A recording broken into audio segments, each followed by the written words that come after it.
precisa mudar esse foco da pergunta e o objetivo desse webinar hoje é esse. Ao invés da gente bater na tecla do quando as aulas voltam, a gente precisa pensar o que as famílias, o que as escolas e o poder público têm que fazer para que essas aulas possam voltar em segurança, da forma como as nossas crianças e os funcionários das escolas merecem. Então, hoje a gente vai dar início a essa discussão, encontrar uma resposta. Talvez a gente não saia com essa resposta agora que ajude essa escola, por exemplo, do Rio de Janeiro que está aqui, mas a gente comece um diálogo para que a gente leve essas questões para secretarias de educação ou para outros legisladores, ou mesmo a gente aqui, para que a gente consiga, enfim, seguir adiante. Eu quero começar com o Gabriel Correia. O Gabriel, ele é gerente de políticas educacionais do Todos pela Educação, é graduado e mestre em economia pela Universidade de São Paulo e atualmente é doutorando na Fundação Getúlio Vargas em Administração Pública e Governo. Ele já trabalhou com consultoria para empresas grandes e também já foi consultor na Secretaria de Educação do Estado. Gabriel, você pode começar? Posso sim. Bom dia, Andréia. Bom dia a todas e todos que nos escutam. Cumprimentar a todos aqui, agradecer a vereadora, a todos vocês que organizaram esse encontro. Como você disse, muito importante, mesmo como um primeiro debate sobre o retorno das aulas, né? Então, não só agradecer, mas parabenizar pela organização e por chamar também para conversar aqui diferentes pessoas que trazem diferentes perspectivas. Então, acho que tem tudo para ser um primeiro debate super interessante e importante para todos nós, num momento tão sensível, né, Andréia? Acho que, como combinado, eu vou compartilhar minha tela e passar uma apresentação que está dando que o host precisa permitir que eu compartilhe a minha tela. Vamos ver se a gente consegue. Não sei se alguém da organização consegue me ajudar. Vamos ver.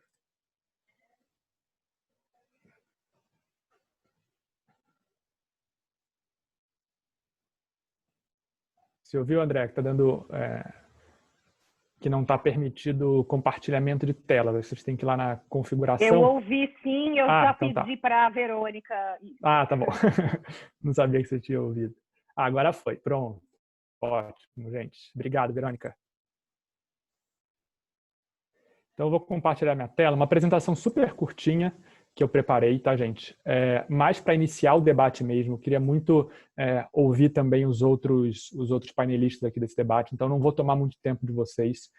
A ideia aqui é só dar um panorama geral, um primeiro início aí para essa discussão, para a gente começar a conversar sobre o retorno às aulas presenciais no contexto da pandemia da Covid-19, né? Então, são contribuições para o debate público, muito baseadas em estudos que o Todos pela Educação, que não sei se todo mundo conhece, uma organização do terceiro setor que produz conhecimento, tenta subsidiar tecnicamente aí, o debate público.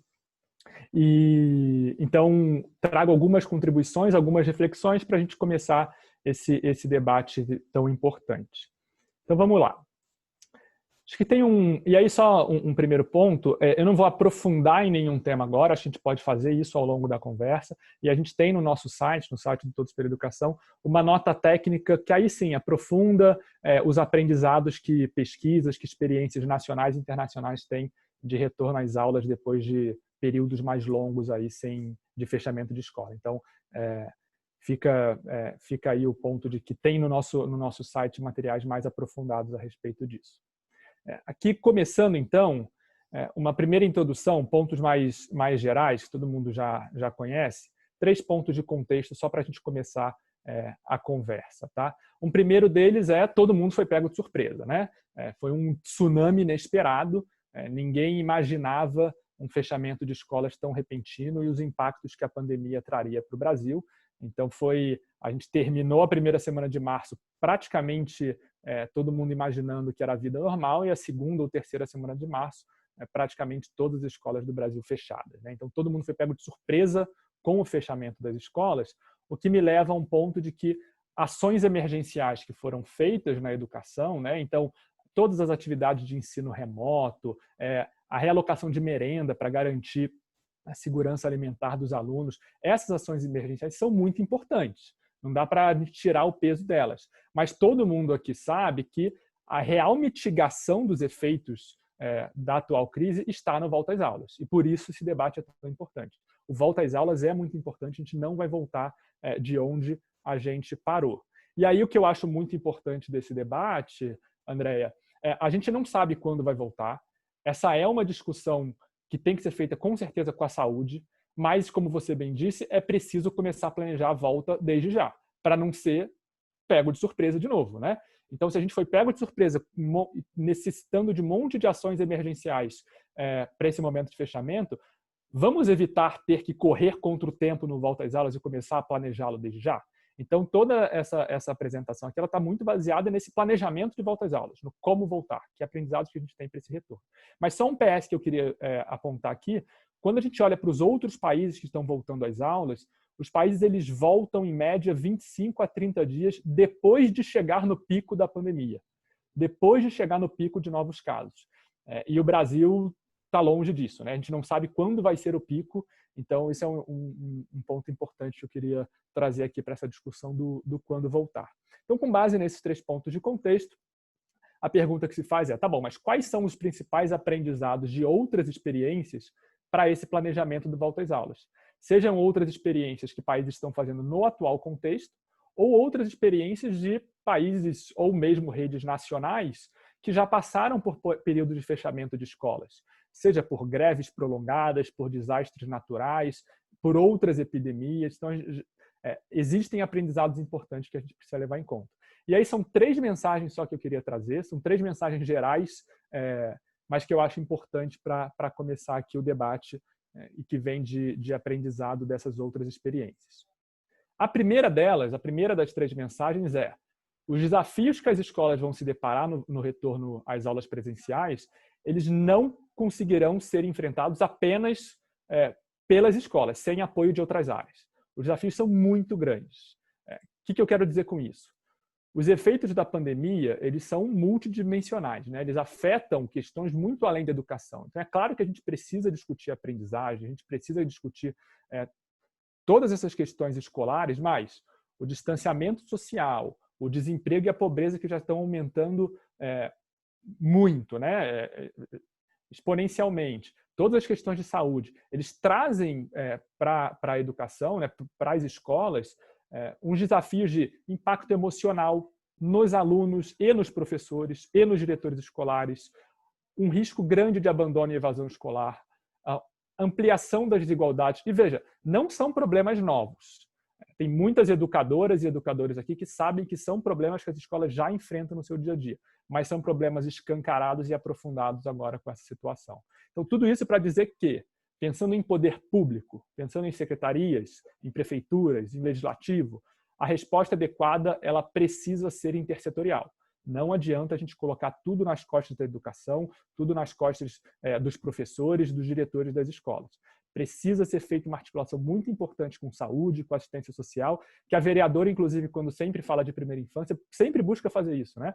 Sempre, vocês têm muito esse olhar intersetorial, porque vai ser preciso apoio psicológico, segurança alimentar, renda. Então, não adianta, de novo, essa é a primeira grande mensagem, a gente achar que tudo vai ser resolvido pelos profissionais de educação. A gente precisa desse apoio de outras áreas, professores e diretores são muito importantes, mas sem esse apoio de outras áreas vai ficar muito difícil. Uma segunda mensagem aqui na educação, especialmente, nas escolas, são muitas as frentes que precisam ser atacadas aí e que vão demandar muita articulação e contextualização. O que eu quero dizer com isso? Né? O que é essa mensagem 2? Em primeiro lugar, são múltiplas ações num plano de ação. Algumas delas são, muito importante, planejamento de um retorno gradual com essa atenção à saúde física dos alunos e dos profissionais. Eu não vou me alongar aqui agora na apresentação, nas experiências de outros países, mas o que a gente tem visto? Protocolos de distanciamento, classes reduzidas, atividades ao ar livre, muita testagem para a Covid-19, medição de temperatura na entrada, máscaras, higienização. É utopia achar que todas as escolas vão ter isso tudo? Talvez seja. Mas vamos olhar para o que funciona, contextualizar a nossa realidade, buscar ao máximo oferecer essa segurança para a saúde física dos alunos e dos profissionais. Então, esses protocolos que têm podemos depois discutir exemplos mais concretos de países, mas esses protocolos de saúde são muito importantes e os países têm adotado esse tipo de atenção à saúde física, de novo, dos alunos e dos profissionais de educação. Um segundo é a reorganização do calendário escolar. Como isso vai acontecer? Essas atividades à distância que estão sendo feitas, principalmente aí no ensino fundamental e no médio, vão contar para a carga horária do ano letivo? Não vão contar? Vão ser só atividades complementares? A gente vai esticar o ano letivo para o ano que vem? Não vai. Então, isso vai depender muito do Conselho Municipal e do Conselho Estadual de Educação, de cada localidade, mas é uma discussão que precisa ser feita. Sem isso, os profissionais ficam sem segurança, de como trabalhar esse retorno às aulas.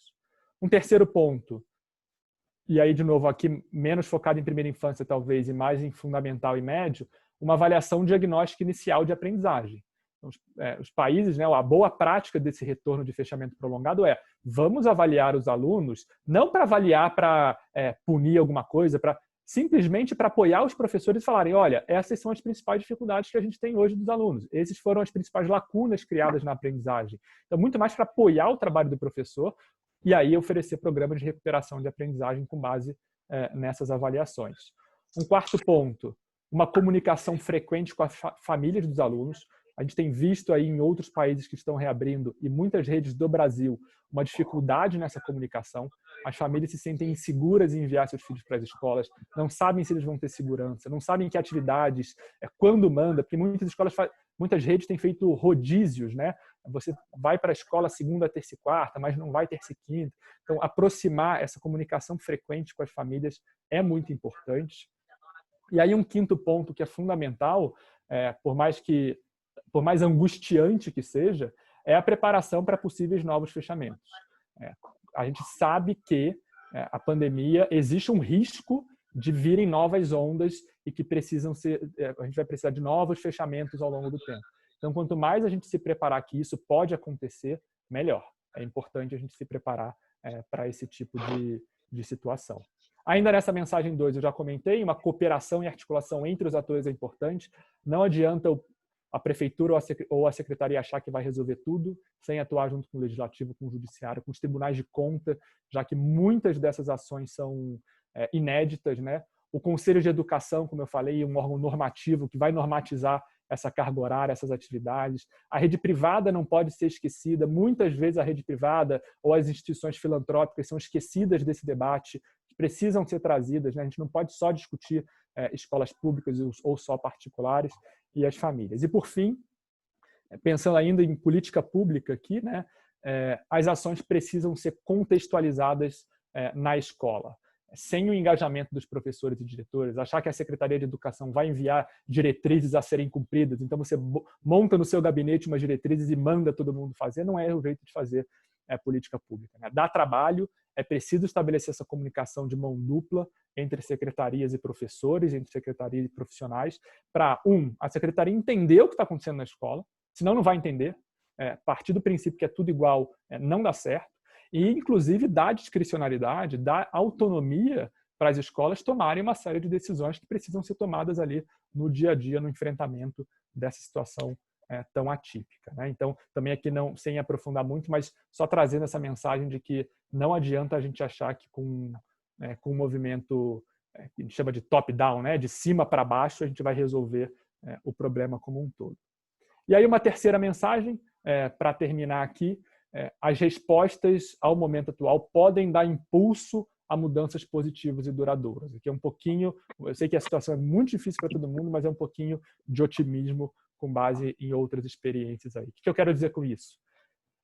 É possível retomar um sistema melhor e mais forte. A situação é muito difícil, ninguém está querendo minimizar aqui a dificuldade, mas o poder público se antecipando, se preparando para as possibilidades que podem surgir nessa resposta à pandemia, pode ajudar a estruturar o sistema. Tem a Unicef, desde um documento de 90 e poucos, falando de respostas do setor público a situações emergenciais, eles falam, as ações não podem ser simplesmente vistas como tampão, ou seja, que você coloca e depois, quando resolve, você tira elas.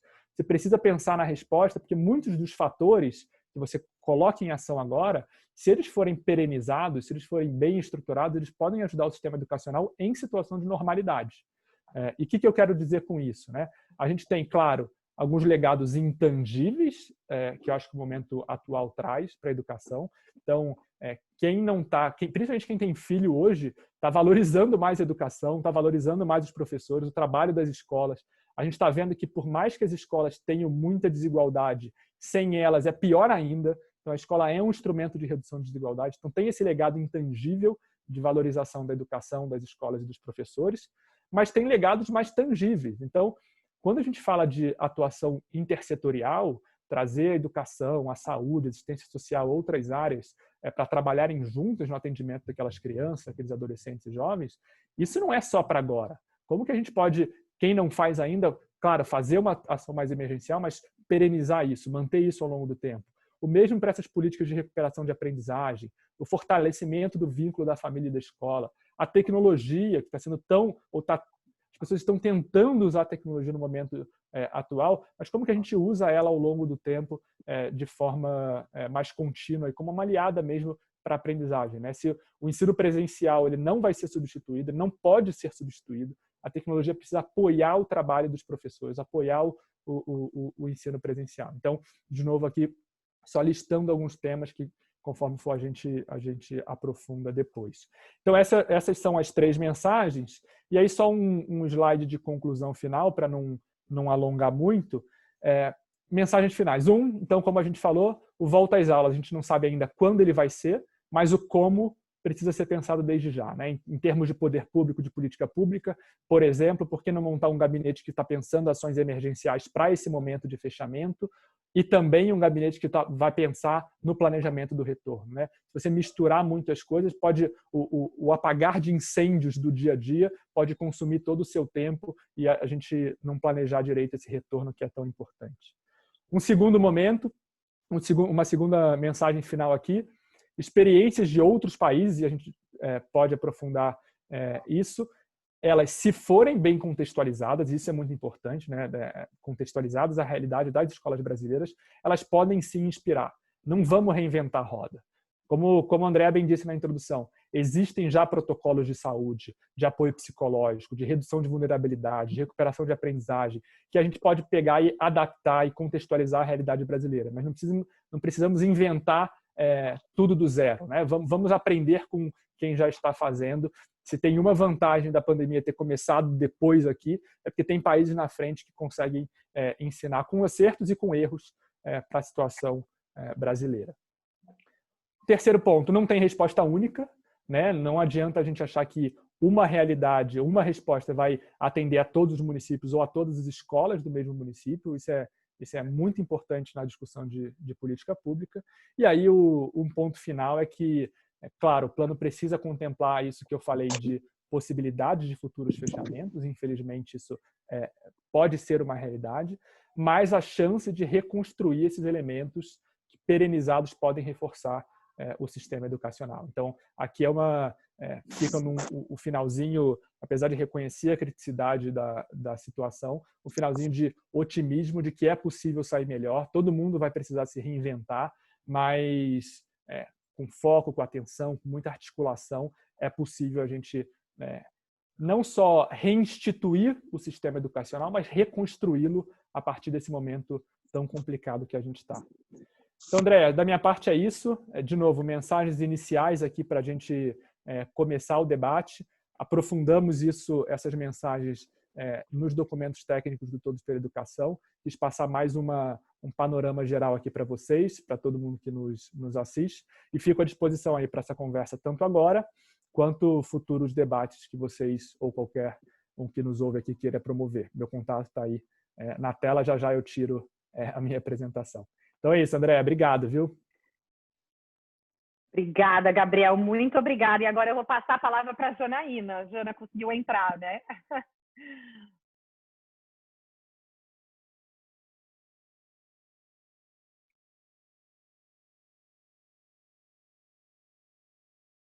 Jana, você conseguiu entrar? Consegui entrar. Obrigada, querida. Estava aqui com o microfone desligado. Bom dia a todos e a todas. Estamos muito felizes de estarmos promovendo esse debate. Estava muito bem representada pela Andréa Mustafa, que foi uma grande entusiasta desse encontro e conseguiu aqui reunir pessoas brilhantes, e fui agraciada de chegar aqui no evento após uma audiência pública importante da Comissão de Finanças, ouvindo Gabriel Correia, né, do Todos pela Educação, que trouxe para a gente uma mensagem não só de realismo, mas também de otimismo, que é muito importante. Tem uma frase, Gabriel, que eu gosto muito e que sempre que eu posso, eu cito, né, que a educação gera conhecimento, né, e que o conhecimento gera sabedoria. E somente um povo sábio pode mudar o seu destino. Então, é isso que a gente está querendo construir. Sabedoria para o nosso povo, para que eles possam tomar as suas melhores decisões, porque é só assim que a gente vai mudar o futuro do nosso país. Então, eu quero muito te agradecer por toda essa mensagem, inclusive dizer sim, o nosso compromisso com a intersetorialidade. Eu acho que você tocou num ponto fundamental e realmente a gente tem uma oportunidade única de trazer mudanças perenes, de valorização dos profissionais de educação e, sobretudo, no atendimento de qualidade aos nossos alunos. Eu acho que é um momento de grande reflexão entre pais, professores e o sistema educacional como um todo, mas também das outras áreas, né, de outras secretarias que hoje influenciam sim a retomada da educação e como ela será feita e conduzida. Porque é isso que a gente sabe. A gente não tem mais que discutir quando, mas o como será essa retomada. Então, assim, eu gostaria aqui de trazer para dar continuidade a esse brilhante debate, a Cisele. Eu não queria saber se ela pode começar agora, então assim eu gostaria de colocar aqui para ela um pouquinho do currículo dela, né? Que ela é coordenadora adjunta do Instituto Avisalá, que desenvolve projetos e programas de formação para as redes públicas de educação infantil e nos primeiros anos de ensino fundamental em todo o país. Não sei se todos aqui conhecem o trabalho do Instituto Avisalá. Além do Todos pela Educação, a gente está aqui contando com a parceria desse grande instituto que tem uma grande responsabilidade nesse debate de retomada.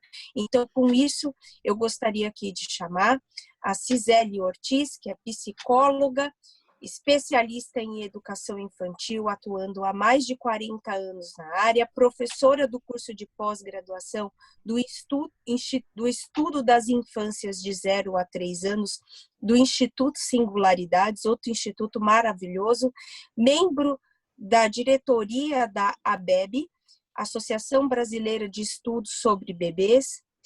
Acho que é bacana um dia também a gente chamar a Cisele para falar sobre o diário de bordo. Integrante do GT de Educação da RNSP e da RNPI, coordenadora executiva do Instituto Avisalá, pela formação continuada de educadores desde 1996. Com vocês, Cisele Ortiz. Bom dia a todos e todas. Muito obrigada pelo convite. O Instituto Avisalá está sendo representado aqui neste momento por mim, pela Elza. Queria agradecer bastante a iniciativa da vereadora Janaína, o apoio da Andréia na discussão desse projeto, na verdade, de retorno, que vai depender do envolvimento de cada um de nós. Eu gostei muito do que o Gabriel nos trouxe, acho que ele fez um contexto bastante real e amplo da realidade educacional do nosso país, que fala, né, de um contexto, digamos, geral da educação. Eu gostaria de detalhar aqui, nesse primeiro momento, um pouco do nosso contexto da educação infantil na cidade de São Paulo. Vocês sabem que nós estamos falando, afinal, na nossa casa, né, na casa dos nossos vereadores, e acho que esse contexto da cidade de São Paulo ele está refletido em tudo que o Gabriel nos trouxe, mas eu queria dar uma dimensão de realidade para que nós todos pudéssemos pensar nisso. A nossa rede de educação infantil, eu trouxe os números aqui para não errar, é composta de 362 SEIs diretos, ou seja, aquelas creches que têm o apoio direto da prefeitura e que os funcionários são funcionários públicos. Ela tem 2.486 creches da rede parceira, que são aqueles antigos conveniamentos, né? Diante do novo marco regulatório das OSCs, agora a relação é de parceria. Existem 550 EMEIs, que são as escolas municipais de educação infantil, que atendem as crianças de 4 e 5 anos. Temos 6 EMEBs, que são as escolas municipais bilíngues, que atendem os surdos. Temos CEMEIs, são 17 CEMEIs, que são as escolas que atendem crianças de 0 a 5 anos de uma maneira integrada. Temos 3 CCIs, que são Centros de Convivência Infantil, que atendem filhos de funcionários públicos dentro dos locais de trabalho. Por exemplo, na Câmara dos Vereadores tem um CCI. Nós temos CECI, que são os Centros de Educação Infantil Indígenas. Temos 3. Então, assim, é uma amplitude de educação infantil que nós sabemos que não tem parâmetro em relação ao conjunto nacional. Inclusive, nós já avançamos em relação ao número de matrículas, em relação ao Plano Nacional de Educação. Temos mais do que a meta. Nesse universo, nós estamos atendendo 580 mil crianças de 0 a 6 anos. E trabalhamos com 60 mil profissionais. Esse contexto, por mais que nós já tenhamos pensado ou tenhamos nos inspirado em experiências de outros países, o que também nós estamos verificando é que o modo de organização da educação infantil nesses outros países é muito diferente do nosso, né? Bastante diferente do nosso. Nós temos um atendimento, período integral, nós oferecemos 5 refeições para as crianças, nós temos transporte escolar até para 6, né, para as crianças que ou elas moram mais de 2 quilômetros das suas casas, ou os pais saem tão cedo de casa e voltam tão tarde que eles dependem da contratação de um transporte escolar. Às vezes nós temos creches que 70% das crianças são atendidas por transporte escolar. Também temos a situação de que 30% desse universo são crianças que são atendidas, famílias atendidas pelo Bolsa Família. Nós sabemos, outro dado da nossa realidade é que nosso país, nossa cidade é uma cidade muito desigual. Então, o que nós estamos, enfim, nos organizando, pensando e refletindo a respeito deste universo e das necessidades que se impõem nesse momento, sim, a gente precisa planejar o quanto antes, coletivamente, de que retorno que nós estamos falando e qual é a melhor maneira de fazer esse retorno para que a saúde física e emocional de todos estejam garantidas e que não se perca, na verdade, tudo que já foi construído em termos de educação infantil, tanto no país como na cidade. Nós temos uma base nacional comum curricular que nos apoia nesse sentido, garantindo que as crianças aprendem por meio das brincadeiras e das interações.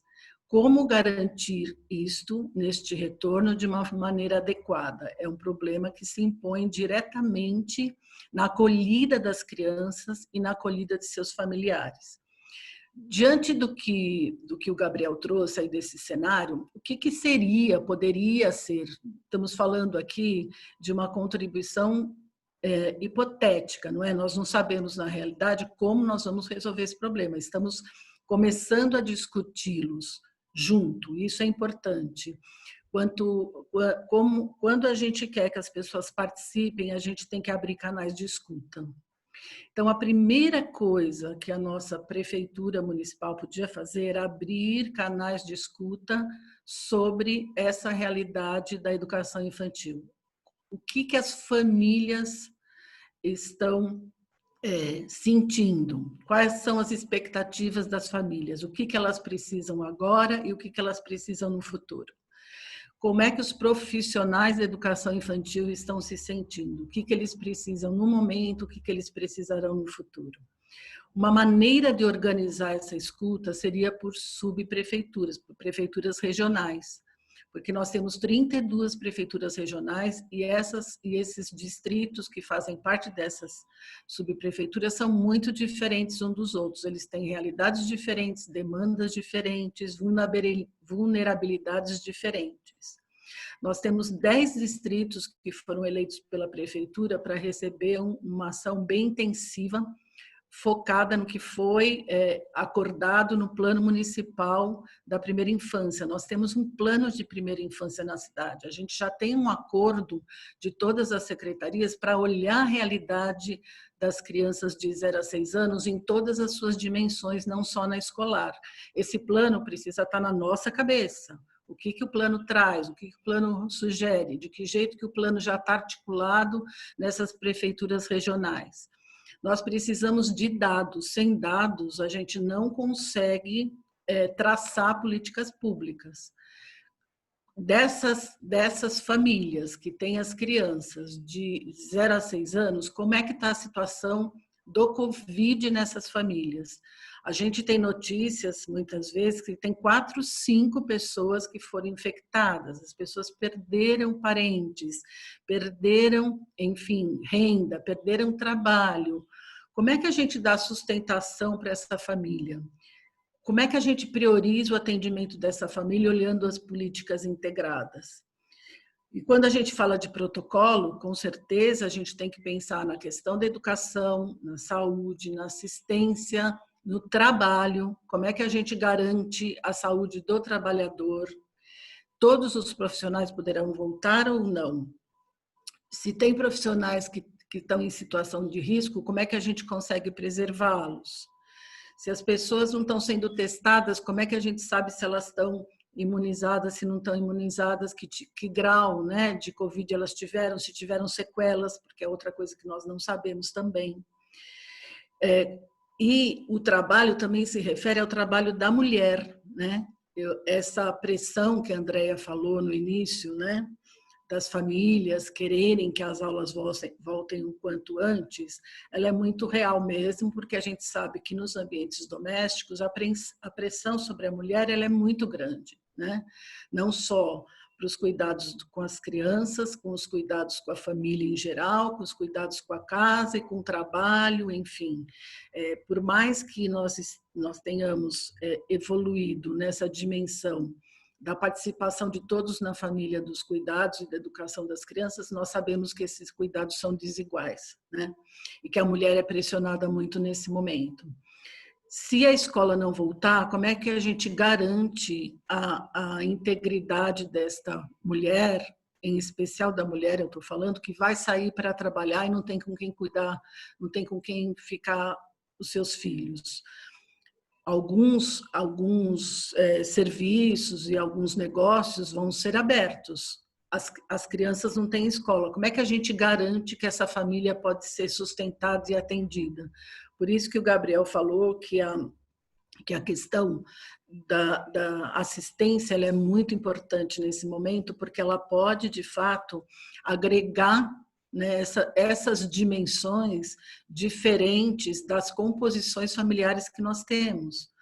Então, é preciso olhar para esse conjunto de situações, para esse conjunto de dados que a gente precisa levantar para ter uma dimensão melhor das diferentes possibilidades, para a gente não esquecer que nós temos um currículo da cidade que permeia essas relações, né?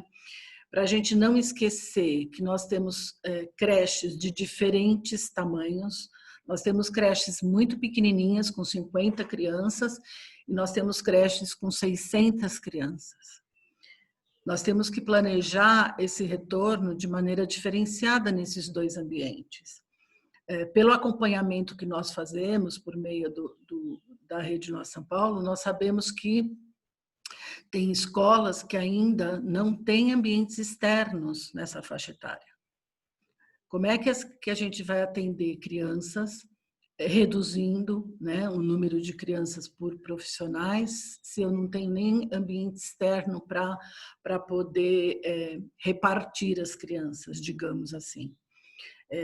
Em alguns lugares de outros países, inclusive algumas escolas já estão planejando isso, como é que a gente expande a escola naquela comunidade?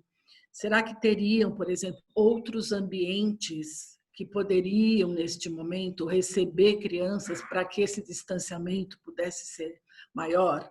Isso exige pesquisa, exige saber se existe essa disponibilidade, quem é que vai ocupar uma praça, por exemplo, né?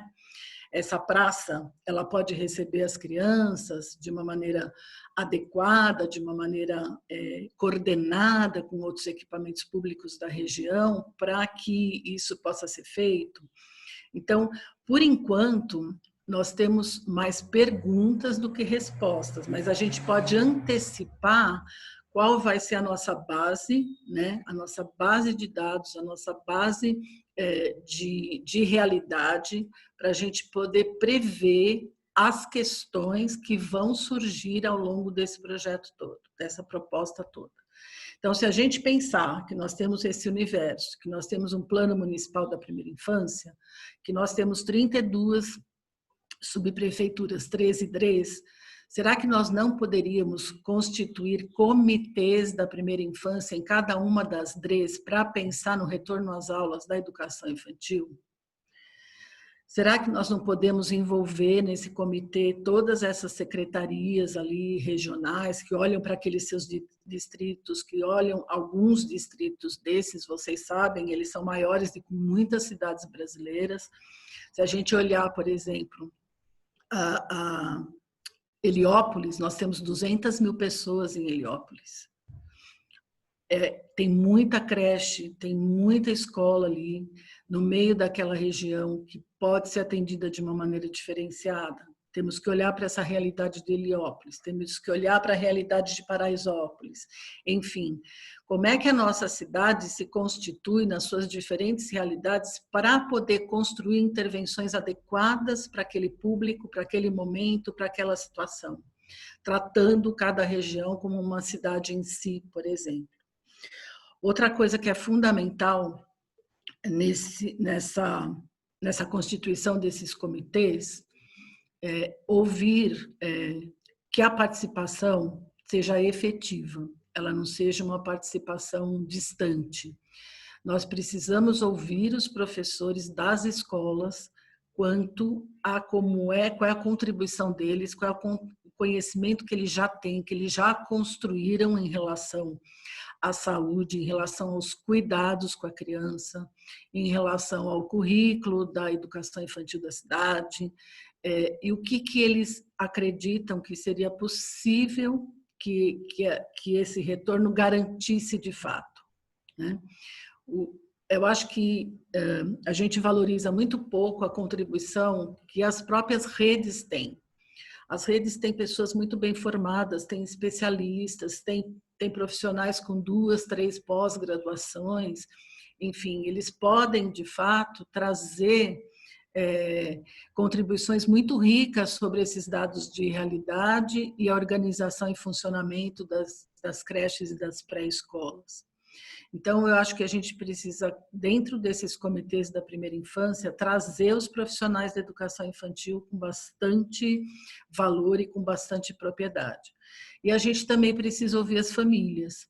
Talvez cada escola, ou cada região, ou cada distrito pudesse ali, junto com os fóruns da educação infantil, organizar situações de rodas de conversa, de rodas de escuta, aproveitar que agora, depois de tanto sacrifício, a gente aprendeu a usar a tecnologia, a gente está tentando se integrar aí, nós podemos fazer reuniões virtuais, enfim, de alguma maneira, com os profissionais, com as famílias, para que a gente possa ouvi-los de diferentes formas, para que, de fato, a participação não seja, como o Gabriel bem falou, de cima para baixo e cumpra-se esse protocolo. Como é que esse protocolo pode ser construído conjuntamente por toda a sociedade, respeitando o conhecimento e a prática que cada um tem. É um enorme desafio, a nossa desigualdade é muito grande, mas eu não vejo outro caminho iniciado agora com muita propriedade aí pela vereadora Janaína, que eu acho que nós temos que dar para isso aqui um toque de plano mesmo, né? De planejamento, de novas conversas, de aprofundamento de alguns tópicos, de algumas situações, para que a gente possa ir construindo conhecimento e, como a gente costuma dizer na educação, e trocando o pneu com o carro andando, né? Porque nós não vamos poder esperar, né, que a gente receba a ordem do nosso governador ou de outra situação, a partir de amanhã a escola está aberta. Não vai poder ser assim, nós temos que nos antecipar para que a gente possa fazer o melhor possível pelas crianças pequenas e por suas famílias. Esse é o meu recado inicial, depois a gente pode até complementar com outras questões que as colegas aí vão trazer. Tudo bem assim? Tudo ótimo, Cisele, não sei como te agradecer, a sua fala foi espetacular, trouxe um panorama geral da composição da rede de educação infantil, acho muito importante, inclusive meu amigo Cristiano Alcântara, quem é o diretor da divisão de educação infantil, é uma pessoa que sempre elogia a atuação de vocês, fala sempre muito bem do trabalho de vocês, e eu gostei muito quando você trouxe a possibilidade, né, pensarmos aí em colocar de pé um canal de escuta por subprefeitura, de modo que possamos aí integrar esse diálogo entre pais e rede educacional, que pensar também nas diferentes realidades, né? Uma creche de 50 crianças é muito diferente de uma creche de 600 crianças, que é importante a gente pensar em meios de como a gente pode expandir esse ambiente escolar.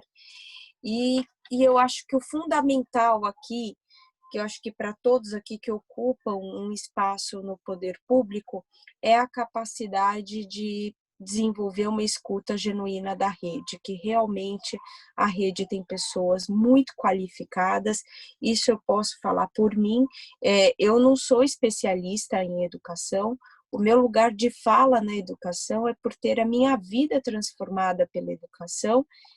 Eu nasci no Capão Redondo, num contexto extremo de vulnerabilidade, e ter tido meu primeiro acesso a uma política pública foi dentro de uma creche.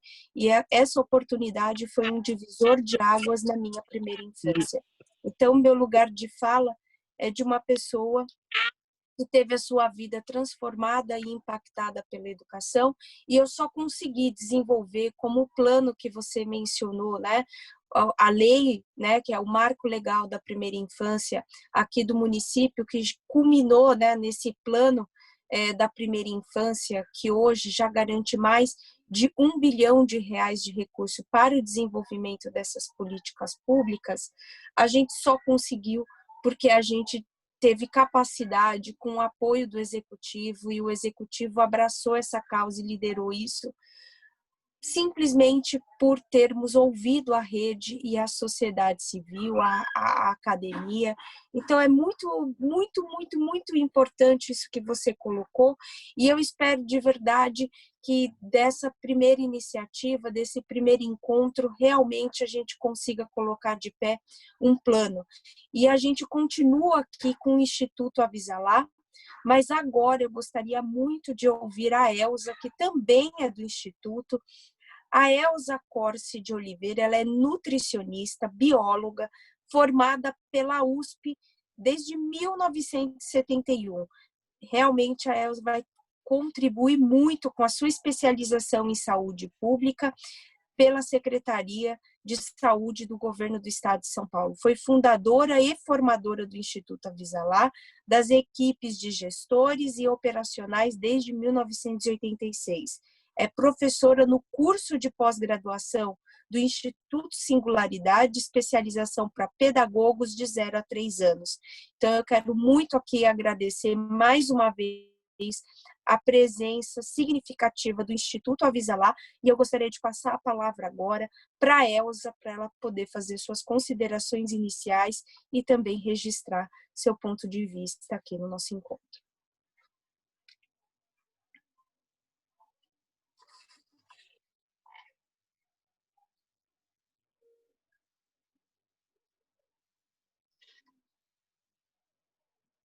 Elza? Opa, alô? Oi, vocês estão Oi? Vocês estão me ouvindo? Estamos te ouvindo. Tá. Estamos te ouvindo. Porque eu só estou te vendo, por isso eu não sabia. Bom, quando você acabou de ler aí o meu currículo, eu achei que eu era jurássica. Falei, gente, jurássica na educação infantil, porque faz muito que estou nessa área. Bom, a Cisele deu um panorama grande, enfim, do que a gente teria de estar pensando para essa cidade. Eu trabalho em projetos muito dentro de cada unidade, de cada escola. Foi uma opção que eu fiz há muitos anos. E trabalho fundamentalmente, né, no Avisa. A gente sempre teve uma equipe multidisciplinar, onde as questões relacionadas ao cuidado com a criança, enfim, aos cuidados humanos, sempre foi uma questão, um foco de trabalho, né? Então, nós temos enfermeira que trabalha com a gente, uma delas é a Damares, psicólogos, enfim, que pensamos nessa grande questão humana, que é os cuidados, e que é, na verdade, a pandemia ela vem trazer para a gente um desafio enorme de como que a gente vai pegar essas questões do cuidado e, na verdade, levar para uma prática real e concreta. A gente tem um discurso de que a gente cuida, eu sempre digo que tem um jargão aí, cuidar e educar, mas que nem sempre tem uma operacionalização desses cuidados em relação à criança, em relação à família, em relação aos profissionais que estão dentro da unidade escolar, seja professor, cozinheira, diretoras, operacionalizado de um jeito que promova a humanização das pessoas, promova de verdade o ser humano ali dentro, né? Então, acho que essa é uma grande questão. A pandemia vem com esse desafio e traz isto, enfim, para o cotidiano de todos nós, tá? Pensando dentro da unidade escolar, eu acho que a gente vai precisar, na verdade, olhar com muito carinho para cada tipo de creche que existe, para cada tipo de escola, e ver como adaptar esse espaço, né, para o atendimento das crianças, garantindo alguns cuidados, aí do ponto de vista de saúde, cuidados básicos, tais como higiene das mãos, que é fundamental para a gente começar a pensar se eu posso receber crianças ou não. É uma escola que não tem banheiro em número suficiente, não tem pia em número suficiente, não tem pia para os pais higienizarem as mãos lá fora antes de entrar dentro da unidade escolar. São questões que nós vamos ter que refletir muito seriamente para ver se aquela instituição pode abrir ou não pode abrir. Porque se não tiver água corrente, não tiver sabão líquido, não tiver toalha descartável, não dá nem para começar a pensar em abrir essa unidade escolar, porque eu vou estar pondo todo aquele grupo de trabalho, todas as crianças e todas as famílias em risco, porque, na verdade,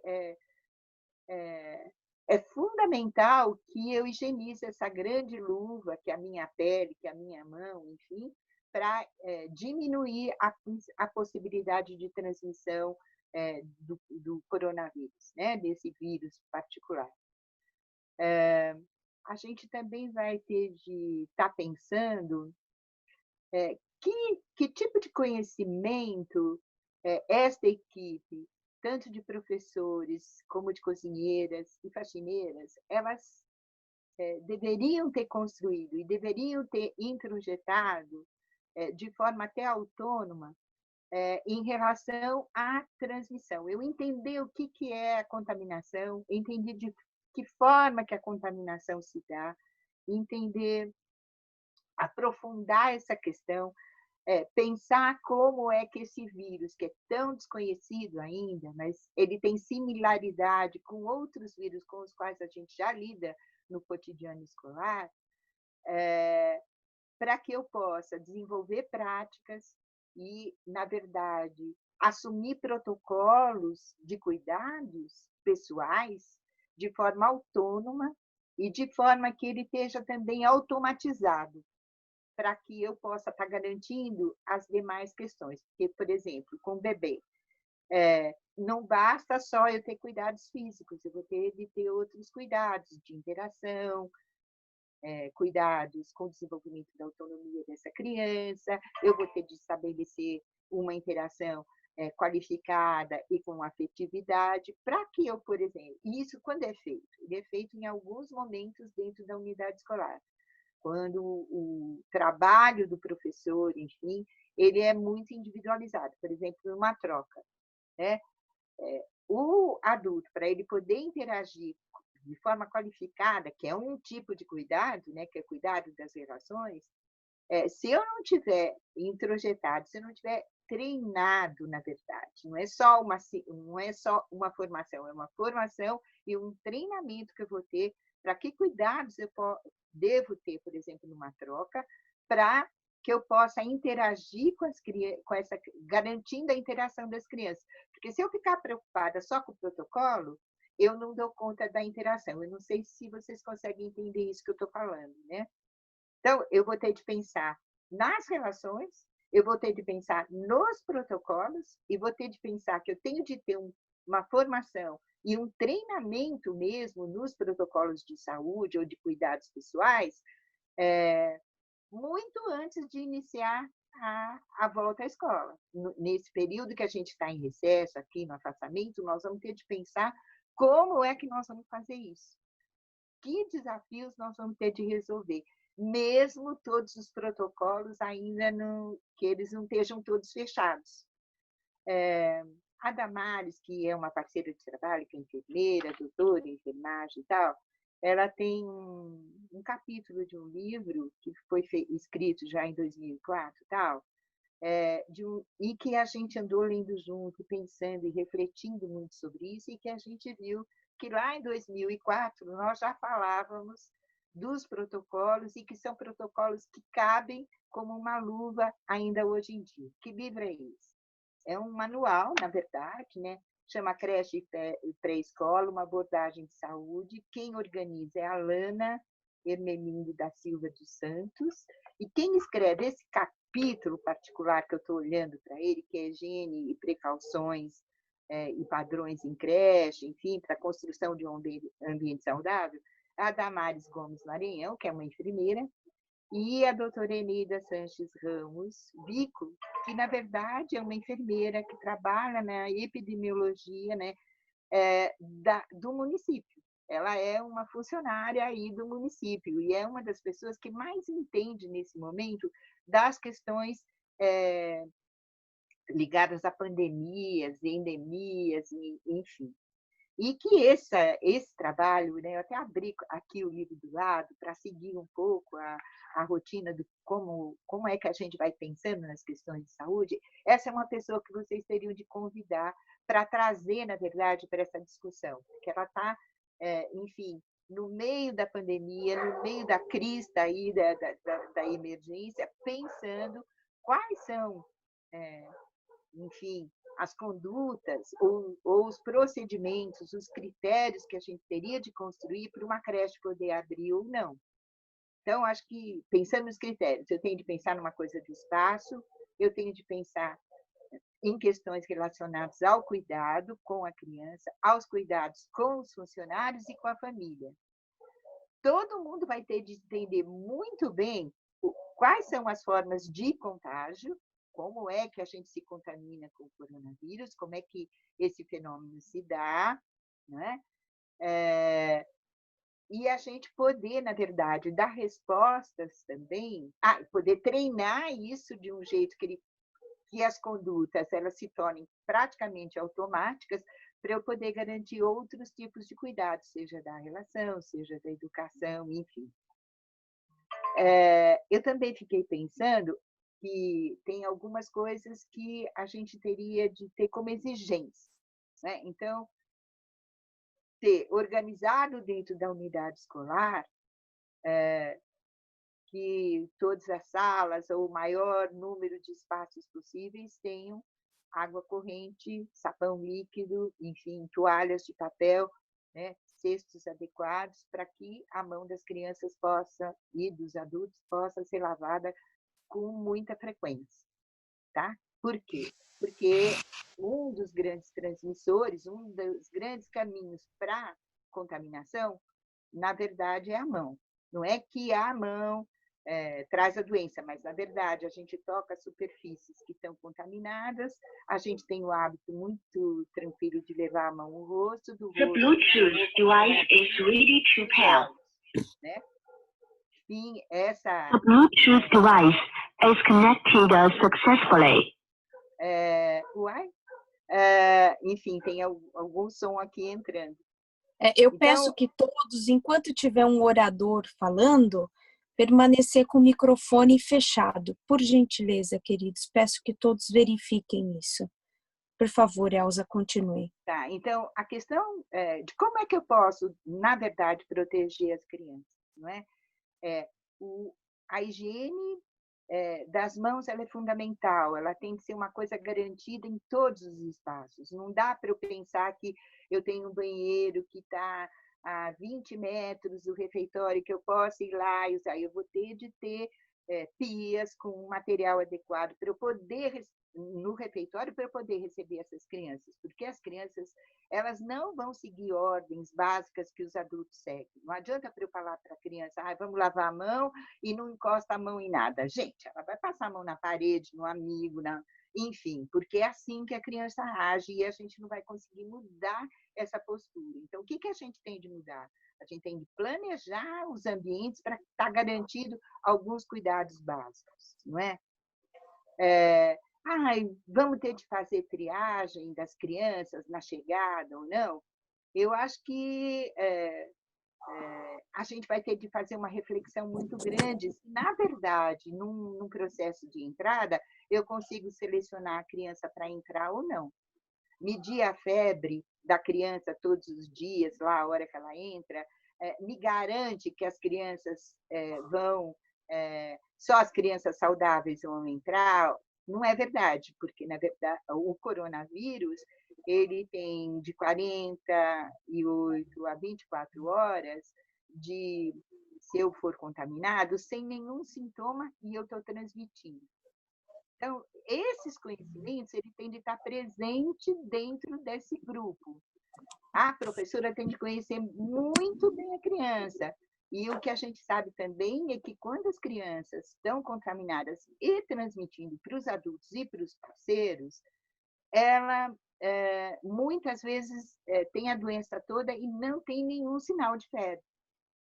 Ou ela pode até ter uma mudança respiratória, onde tem uma mudança do jeito que o nariz abre e fecha, o jeito que o pescocinho se afunda ou não afunda, sem nenhuma febre. Então, eu acho que eu tenho de ver muito mais coisas, eu tenho de ter um conhecimento sobre aquela criança, uma parceria muito íntima com a família, para que ela traga as informações, que ela me informe, que ela use a própria escola como confidente, enfim, para que essas duas instituições, escola e família, possam, na verdade, estarem muito articulados para poder atender a criança com mais segurança. Acho que, por outro lado, a gente também tem de pensar que dentro do ambiente escolar, nós não vamos ter só o coronavírus rolando, né?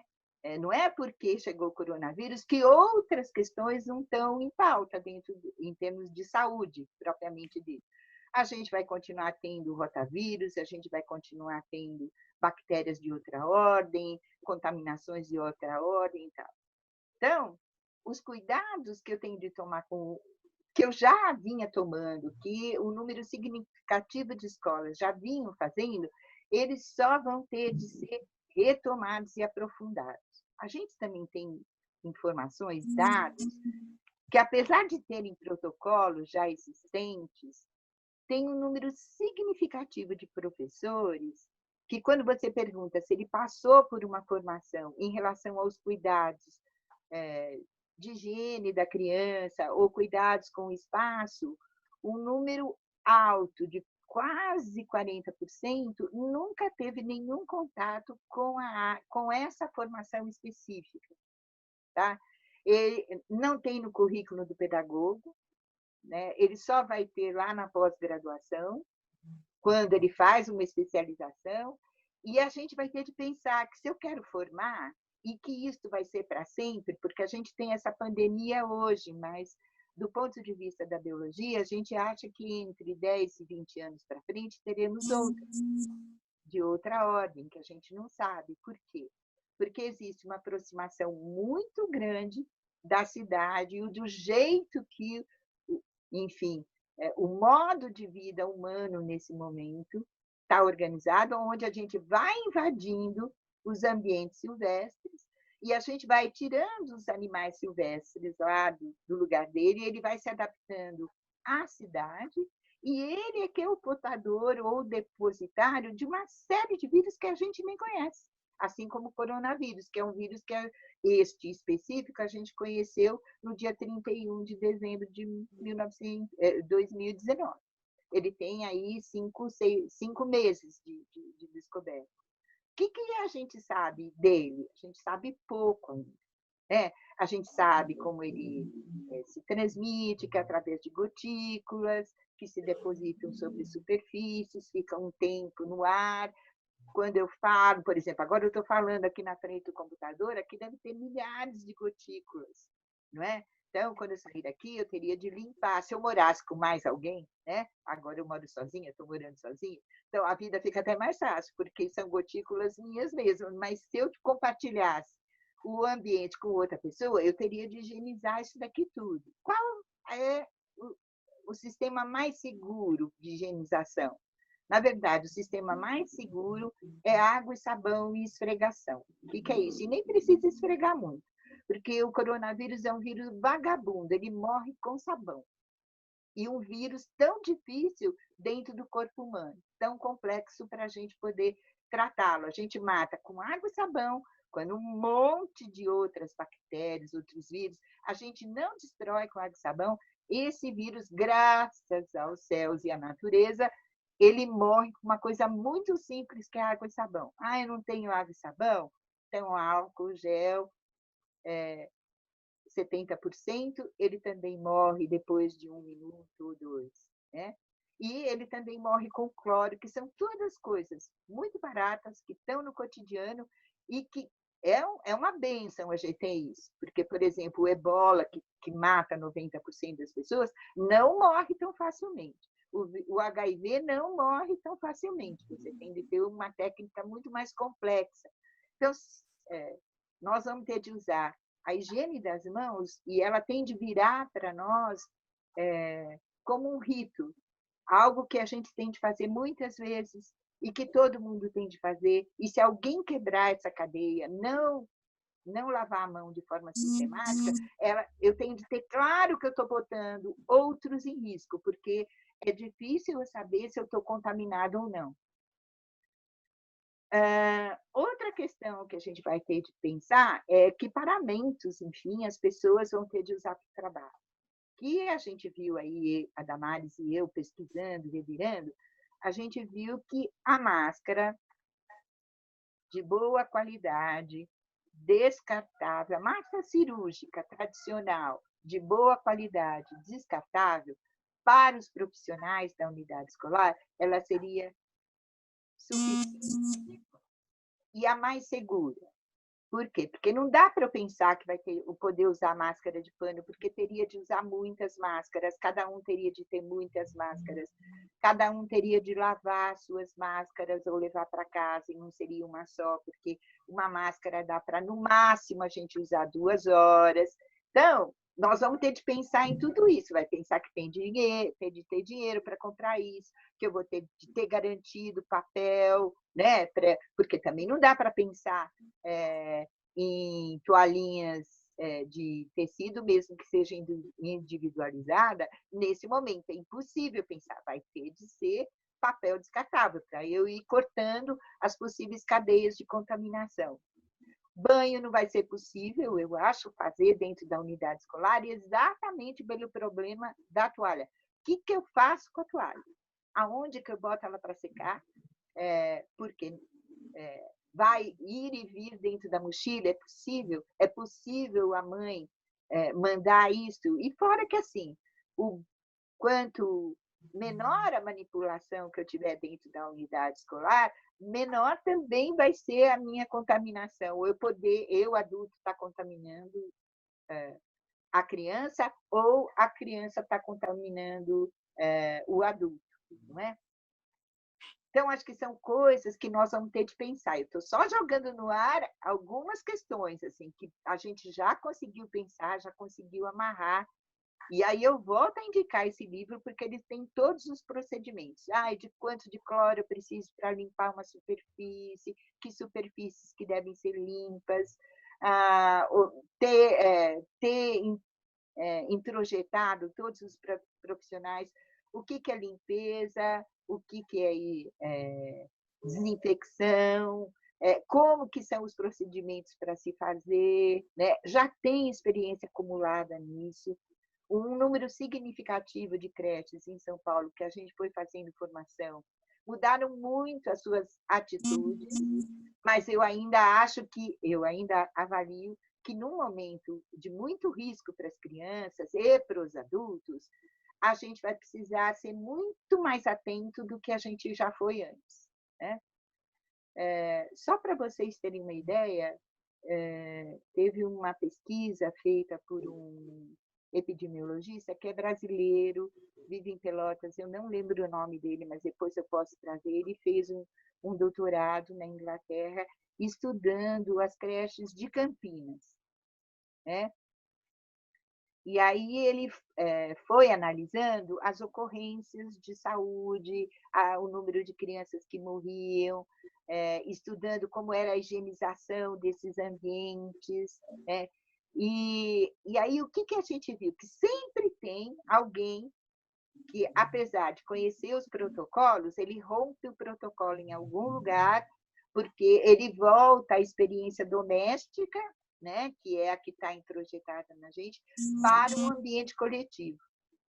E que é diferente a ação que eu tenho dentro de um ambiente coletivo para a ação que eu tenho num ambiente doméstico, né? Eu sempre brinco. A flora e a fauna que eu possuo, ela é igual para a minha família toda, inclusive incluindo a fauna do cachorro, tá? Porque faz parte da família. Quando você vai lá para a escola, o que você leva? Você leva a criança leva a sua fauna, a sua flora, e assim vão se encontrando diversas. Então, a gente tem um ambiente com um número imenso de trocas de coisas que meu corpo conhece e coisas que eu também não conheço, né? Então, esse ambiente, já de cara, ele tem de passar por processos que são, vamos dizer, do ponto de vista dos cuidados de higiene propriamente dito, ele já tem de ter uma coisa muito particular, ele já tem de ter protocolos, a gente já tem de ter isso estabelecido, mas agora mais que nunca, não é?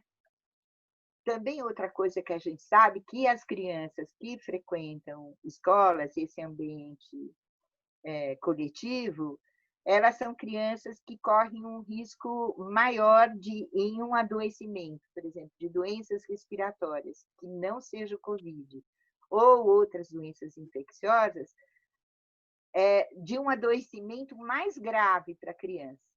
Vocês perguntam, mas por quê? O que a escola tem que faz com que essa criança possa ter um adoecimento mais grave? Na verdade, é que nesse ambiente que eu falei que é promíscuo, que todo mundo leva a sua flora e sua fauna lá para dentro, você tem uma circulação maior de um determinado vírus, dependendo do que ele passa a ter uma circulação maior naquele ambiente, por exemplo, catapora. Ele passa a circular esse vírus no ambiente e você, quando é infectado, você recebe uma carga viral muito maior do que você receberia em casa ou na comunidade, e isso pode levar a criança a ter um adoecimento mais grave. E isso também, né, é uma hipótese, pode com certeza também acontecer com a Covid, né, que a gente pode ter um adoecimento porque a gente não cuidou, enfim, não conseguiu fechar o cuidado com o ambiente e o número de vírus circular mais intensamente dentro desse grupo que é diferente, né? Porque a saúde de um ambiente que é coletivo, ela é diferente da saúde da comunidade, ela é diferente do que eu faço na comunidade hospitalar. Na comunidade hospitalar, que tem um monte de doentes, o que a gente tem? A gente tem um número de vírus ativos muito grande. Na comunidade, você tem outros cuidados. Por exemplo, dizem para a gente pode usar máscara de tecido, não é? Eu não preciso usar um aparato, tarará. Por quê? Porque a circulação do vírus está mais dispersa. Na creche, é entre o hospital e a comunidade. Tem profissionais que entendem disso? Temos mais pouco, que entende de saúde na comunidade fechada, como uma escola. É um conhecimento que talvez a Covid permita que muita gente se interesse em estudar isso. Por quê? Porque, na verdade, trabalhar com crianças... Olha, só para clarear, a gente está perdendo profissionais, por exemplo, pediatras, a gente chama hoje em dia de mosca branca. Por quê? Porque são poucos os médicos que escolhem fazer especialização em pediatria. Por quê? Porque, na verdade, é uma especialização que não rende economicamente. Tá? As crianças ficam um pouco doentes, ele tem de ter um outro jeito, o status dele muda quando ele diz que é pediatra, assim como eu dizer que eu sou uma nutricionista que trabalha em creche. Se eu falasse que eu sou a doutora que tenho o consultório, a conversa é outra. Né? Por quê? Porque tem uma coisa hierárquica dentro da nossa sociedade, também em relação às profissões. Né? Quantos educadores masculinos nós temos na educação infantil? Muito poucos. É diferente quando o sujeito vai para o ensino médio e tal, aí ele tem outro status, mas a mesma coisa acontece com as professoras. Então, também tem uma questão de hierarquia das profissões. Então, pouca gente olha para a questão da saúde, que é essa saúde de comunidade. É a mesma coisa que aconteceu nos asilos, por exemplo, na Inglaterra. Por que morreu tantos velhinhos? Porque estavam numa comunidade, fechados, com adultos que ali trabalhavam, davam plantões em outros lugares, e aí eles mesmos, os cuidadores, contaminaram todos aqueles velhinhos e morreram perto de 4.000 velhinhos em Londres, nas casas, enfim, de acolhimento de idosos. Então, acho que são coisas para a gente pensar. Tem um monte de perguntas que os educadores também dizem, usa luva, não usa luva e tal. Eu acho que elas são questões para a gente ir discutindo. Eu acho que a melhor luva que existe é a minha mão, desde que ela seja bem lavada. Tem momentos que eu vou precisar usar luvas? Tem momentos. Mas a luva, se eu não cuidar muito bem dela, ela mais contamina do que, na verdade, higieniza o lugar. Então, acho que elas são questões para eu pensar. Eu estou lembrando perguntas que as meninas, no geral, mandam para a gente. Usa uniforme específico para a menta? Eu acho que tem de ter uma roupa para usar dentro da unidade escolar, um sapato que eu vou usar nos ambientes limpos, que é específico, que não pode ir para a rua, e isso também vale, talvez, para as crianças, a gente tem de pensar nisso, não é? E um sapato para as áreas sujas, como o pátio, etc. que também vai ser difícil para a gente aprender. Nunca usar pantufas, porque a pantufa não resolve nada, é só um dinheiro gasto à toa, porque ela não higieniza, enfim. E acho que aí fica uma coisa para a gente chamar, enfim, especialistas aí, como, por exemplo, a Eneida ou a Damares e tal, que têm experiências muito sólidas na construção desses paramentos para a gente aprofundar a discussão. Eu só levantei a questão aí da formação e por onde tem de começar. Se eu não avaliar a qualidade do espaço da creche, não dá nem para a gente pensar em entrar. Se eu não avaliar o que esses educadores sabem, não dá nem para começar. E o que eu já sei de cara, assim, que eu posso dizer de verdade, todo mundo deveria começar o treinamento em relação a cuidados pessoais agora, já, a gente já está atrasado, para que isso fique condicionado e eu tenha um sujeito, um profissional mais apto lá na frente a receber as crianças, a poder fazer diagnóstico mais rápido da saúde dessas crianças e poder encaminhar para outro recurso, a ter cuidado consigo mesmo e avaliar se ele está bem ou não está, porque também isso vale. Né? Se eu tiver um olhar para a minha própria saúde, eu também consigo ter um olhar para a saúde do outro e ser mais cuidadoso. Né? Elza, oi, diga. Conclua aí, querida, em 2 minutos, tá bom? Então, acho que é isso. Acho que o fundamental é a gente criar aí protocolos com uma equipe que seja diferenciada, que pense nas questões da saúde da criança dentro de uma comunidade fechada e um treinamento dos procedimentos de cuidados pessoais. Isso é fundamental para a gente poder começar, e já devia começar já, essa formação, para eu poder pensar se agosto, setembro é hora da gente receber as crianças ou não. E também avaliar como é que são essas unidades, se elas têm competência, se elas têm facilidade para garantir a higiene das mãos, fundamentalmente. Muito obrigada. Imagina, Elza, nós que agradecemos pela sua brilhante exposição, trouxe várias reflexões importantes, inclusive colocou uma reflexão que a sociedade há muito tempo, vamos dizer assim, sempre deixa para o próximo momento, né? Procrastina, que é a questão da água, do saneamento básico, realmente de verificar as condições estruturais das unidades escolares. Eu acho que passou do tempo. E eu gostaria, assim, depois de ouvir a sua exposição, eu acho que o poder público não vai ter condições, a gente sabe disso, de dar todas as respostas, né? A gente sabe que se a gente depender da secretaria ter todas essas condições para retomar, o que vai acontecer? O nosso país vai quebrar, né? E a gente não vai ter emprego, geração de renda, condições mínimas, vão causar também outros problemas. Agora a pergunta é, nós temos que voltar. Como? Qual o papel da sociedade para garantir essas condições desse protocolo sanitário que você muito bem colocou, inclusive com autoridade na questão como bióloga aqui? Então, e a gente precisa também debater esse processo do reconhecimento do trabalho com primeira infância, né? Como Pitágoras muito bem sempre trouxe, né? Cuide das crianças para que não precise punir os adultos.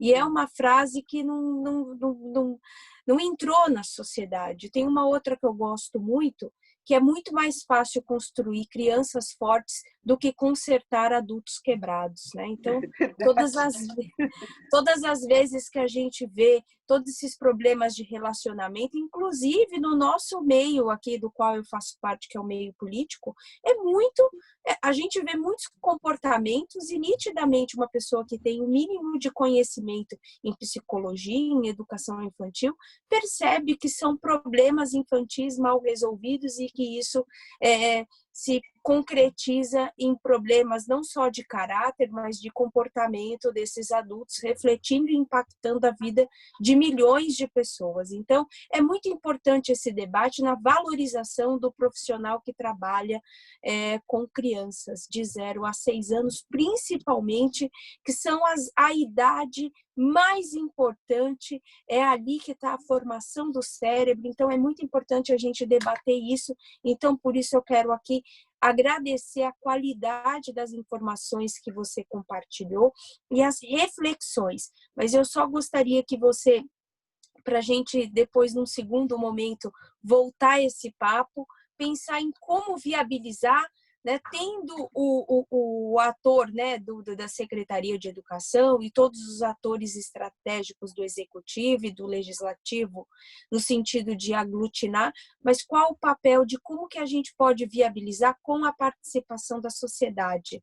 Porque a gente precisa pensar em como vai ser essa retomada, protegendo nossos alunos e principalmente os professores também, que estarão de uma forma exposta e, obviamente, protegendo nossas crianças, que é o objetivo maior dessas estruturas educacionais. Então, eu gostaria aqui, para dar continuidade a esse papo incrível, que a Vivian assumisse e contasse para a gente um pouco sobre os protocolos de saúde, né, que a Elza começou aqui a falar para a gente, mas agora sobre uma outra perspectiva.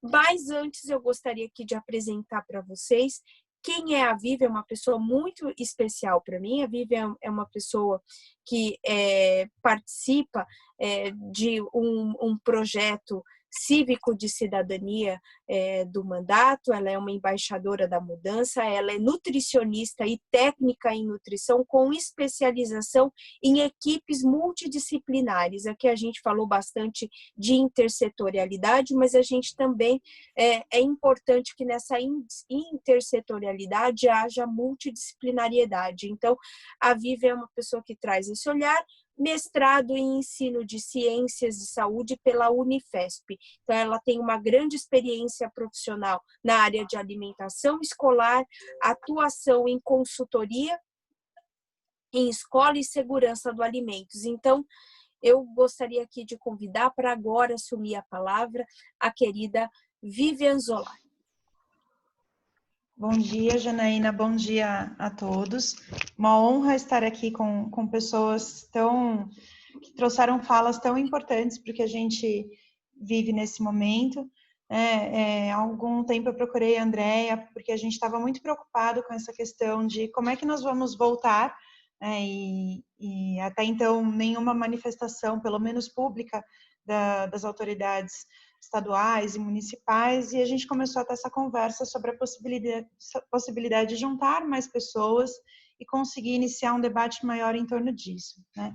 Eu já atuei em escolas públicas pelo governo do estado de São Paulo, há alguns anos atrás.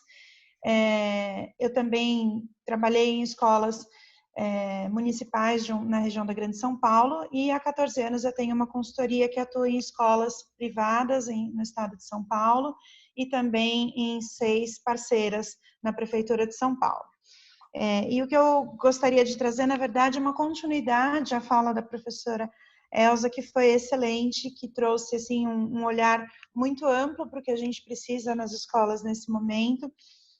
E eu começaria a minha fala reforçando a importância da gente trabalhar de forma multiprofissional, especialmente quando a gente olha para dentro da escola, onde a gente tem profissionais da área de educação e raramente a gente tem profissionais da área da saúde, né? Em algumas situações a gente tem o nutricionista presente por conta da alimentação, mas raras vezes a gente tem enfermeiros, pediatras e outros profissionais que são tão importantes, principalmente nesse momento, presentes ali.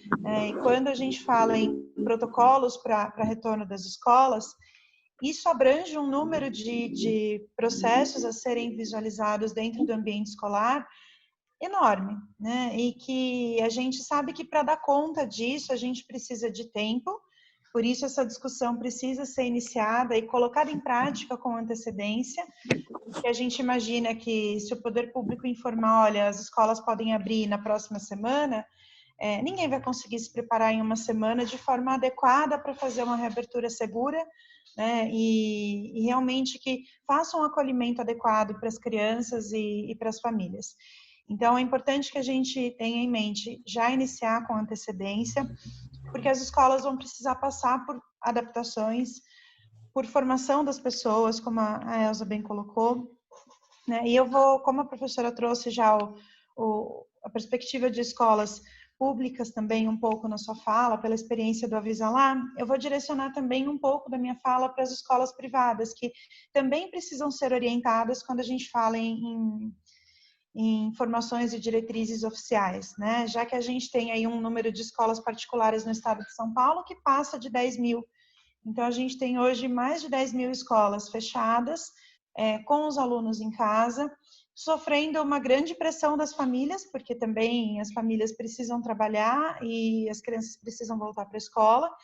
E não distante dessa realidade, um número grande de escolas, principalmente pequenas, sofrendo um impacto financeiro enorme em relação a perdas de alunos de fases cuja matrícula não é obrigatória, né? Então, as escolas que têm berçário e educação infantil têm relatado com frequência aí perdas de alunos e tendo que gerar demissões também, e isso traz uma preocupação adicional quando a gente pensa no aspecto econômico.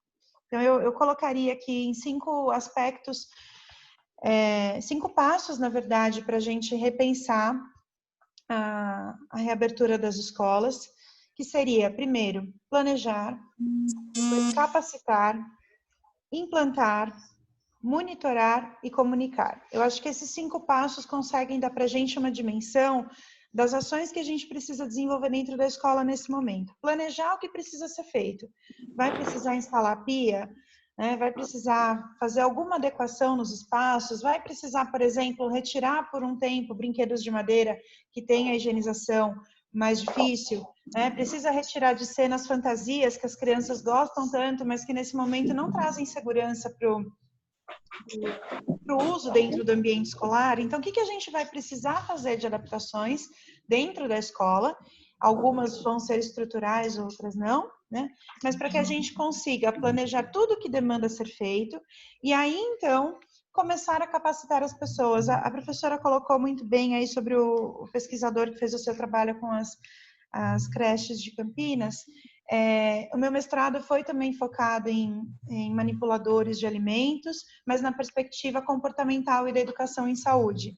E a gente sabe o tamanho desse impacto, né? A gente pode trazer as melhores informações, as melhores formações e os melhores treinamentos, mas se a gente não conseguir tocar o ser humano para uma mudança real de atitude, os nossos treinamentos não têm valor nenhum, né? Então, a gente precisa realmente considerar o fator humano como primordial, né? Virar essa chave agora.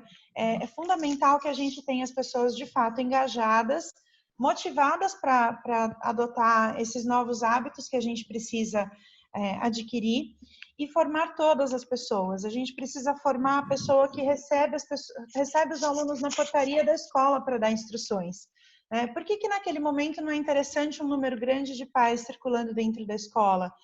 Porque a família vai entrar na escola, vai vir com o sapato da rua, como é que a gente cuida disso? Se a gente falar em capacitação, a gente precisa pensar em capacitar a cozinheira, a merendeira que estão lá dentro da cozinha para todos os cuidados, muitos já existentes, inclusive, tem coisa que não é novidade, tem coisa que só ganhou mais luz agora e que a gente vai ter um reforço nos cuidados. Capacitar a equipe de limpeza. Quantas vezes a equipe de limpeza da escola fica de lado das formações e das capacitações? É hora de olhar para essas pessoas agora como agentes fundamentais no processo de reabertura das escolas. Porque se a gente tiver um protocolo bem escrito, mas não tiver essas pessoas da equipe de limpeza bem formadas, bem instruídas, bem orientadas e, de fato, engajadas para colocar esses protocolos em prática, por melhor que seja o protocolo, ele também vai acabar se perdendo no dia a dia, né? Então, a gente tem que formar todo mundo, professores, toda a equipe, toda a comunidade escolar, para a adoção desses protocolos, e implantar os protocolos. selecionei aqui alguns que são importantes, nem todos são da minha competência profissional desenvolver, mas vou falar aqui também da importância da gente trazer à tona a discussão com a participação de enfermeiros e de pediatras e outros profissionais da área da saúde, mas eu vou elencar aqui alguns tópicos que precisam ser pensados com muito carinho nesse momento, que é, primeiro, como é que a gente vai promover distanciamento social dentro da escola? Como é que a gente promove distanciamento social com crianças que estão engatinhando, com crianças pequenas? Como é que a gente faz isso, né? A gente precisa distanciar o refeitório, a gente precisa espaçar mesas nesse espaço de refeitório, a gente precisa pensar em espaçar mais as cadeiras dentro da sala de aula. Esse é um aspecto, né? A ventilação dos espaços, esse é um assunto muito importante. A gente vai caminhando para a reabertura num momento em que a gente entra em dias de clima mais frio. A gente sabe que, principalmente em São Paulo, as estações às vezes não são tão bem definidas, né? Mas nesse momento onde o clima tem dias mais frios, a gente sabe que a chance de propagação de doenças respiratórias, como a Elza também colocou anteriormente, ela é muito mais frequente. Então, pensar na ventilação da sala de aula é fundamental, né? E pensar como é que eu vou aumentar a ventilação natural, cuidando também no frio, né? Para que a gente cuide bem das crianças e equilibre isso, né? Vai usar, para quem tem condições, vai usar ar-condicionado, não vai? Se usar, saber que é um plano B, é para onde a gente não tem opção de ventilação natural e que vai ter que cuidar muito da higienização desse ar-condicionado, né? Então, esse é mais um ponto para ser pensado. Pensar muito bem na higiene do ambiente, né? Então, se tem um corrimão, quantas vezes por dia a gente vai limpar esse corrimão? E como? Né? A gente vai precisar adotar métodos muito avançados de higiene na escola, trazer altas tecnologias de fora ou não? A gente vai precisar colocar os pés no chão e usar, como a professora Elza colocou, o básico. Água, sabonete para lavar as mãos, sabão, detergente neutro para limpeza, água sanitária, que é o hipoclorito de sódio, álcool, né? É isso que vai fazer a diferença agora. Como a gente vai usar esses produtos básicos, com que frequência a gente vai higienizar cada um dos ambientes, né? E quem vai fazer isso, que, como eu já coloquei anteriormente, precisa estar muito bem capacitado. Estabelecer também aí os protocolos, quando eles ainda não existirem, ou quando existirem, atualizá-los de acordo com a necessidade de segurança dos alimentos. A gente teve, ao longo das últimas décadas, avanços muito positivos de educação alimentar e nutricional, e eu vou destacar um ponto aqui, porque o nosso tempo é curto, em relação à autonomia da criança para se alimentar. Eu me lembro que quando eu comecei a trabalhar na alimentação escolar, no ano de 2000, era muito difícil a gente convencer as pessoas de levar as crianças a se servirem dentro da escola. E hoje a gente já tem um número muito maior de crianças, inclusive pequenas, com 2, 3 anos, que se servem dentro da escola, né, que fazem o seu prato. E isso é um avanço importante quando a gente fala em educação alimentar e autonomia da criança. Agora, nesse momento, é seguro fazer isso? É seguro que a criança toque no talher que o outro acabou de tocar para se servir? Ou nesse momento a gente vai precisar repensar as práticas de educação alimentar e garantir a segurança do ponto de vista sanitário, né? Tirar o autosserviço por um tempo e deixar alguém servindo com segurança.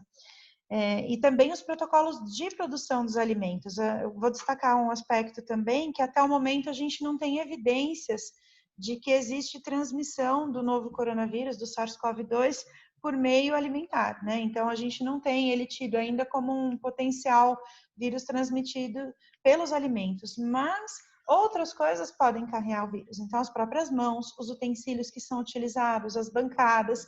E esse vírus tem uma característica muito desafiadora, que é o tempo em que ele permanece vivo em diferentes superfícies. Então, a gente tem um estudo que foi publicado recentemente que traz essa informação, né? Em algumas superfícies, como metais, plásticos, o vírus pode permanecer vivo por até 4 ou 5 dias. Então, como é que a gente estabelece os protocolos considerando essa informação? E aí eu vou fechar essa relação de itens importantes para os protocolos com 2 aspectos finais aí, que é o monitoramento. Então, não é só criar o protocolo para higienizar o ambiente e determinar, por exemplo, que determinados locais vão ser higienizados 2 ou 3 vezes por dia, mas quem vai monitorar isso?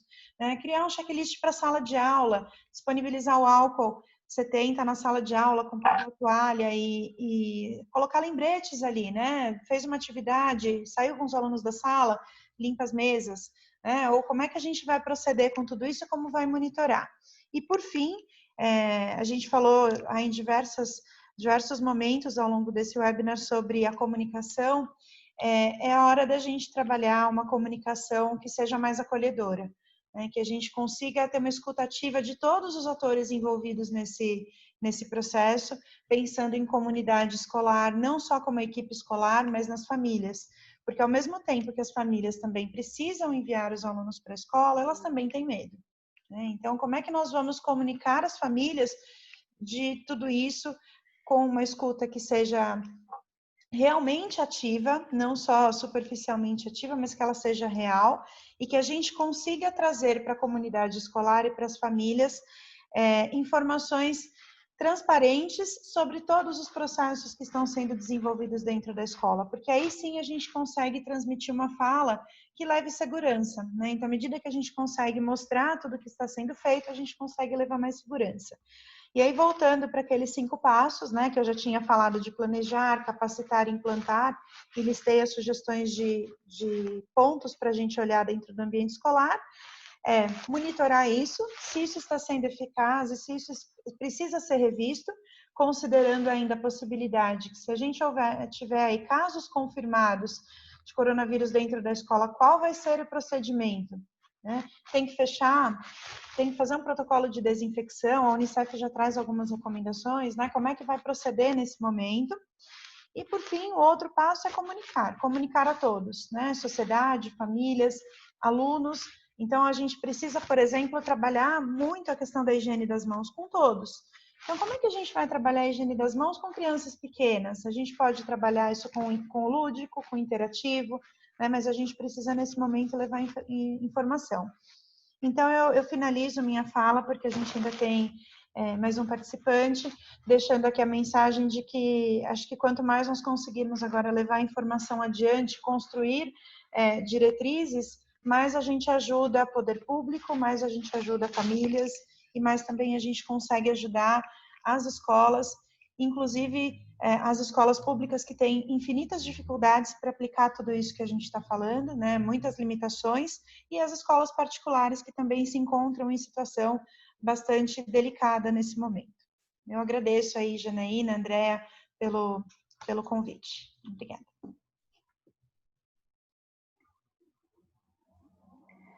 Nós que agradecemos, querida. Esse encontro só aconteceu por meio de sua provocação, então, não somente nós, mas toda a cidade de São Paulo agradece esse seu compromisso, esse empenho em realmente a gente melhorar a vida de nossas crianças num momento de pandemia, de tantas incertezas, de tantas inseguranças.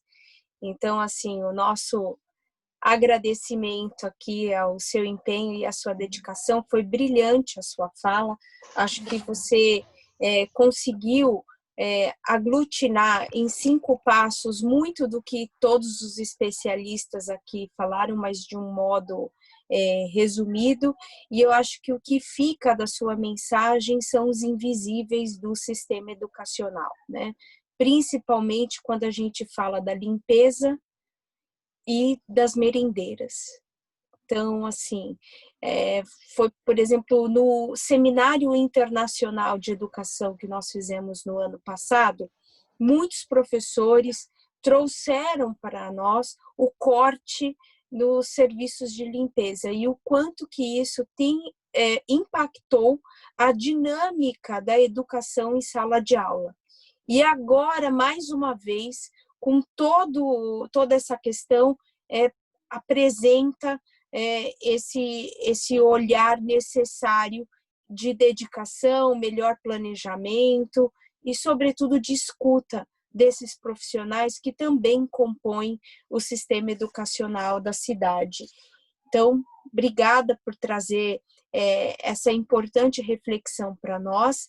E agora, por fim, a gente vai ouvir o Pasi Loman, que é um finlandês, que inclusive tem construído muitas pontes, eu como presidente da Comissão de Relações Internacionais com o governo finlandês, nós temos muitos projetos aí, infelizmente alguns foram adiados por conta dessa pandemia, mas muita coisa boa para a educação da cidade de São Paulo, graças ao apoio e à intermediação do Pasi Loman, que apesar de ser finlandês, já mora muitos anos aqui no Brasil.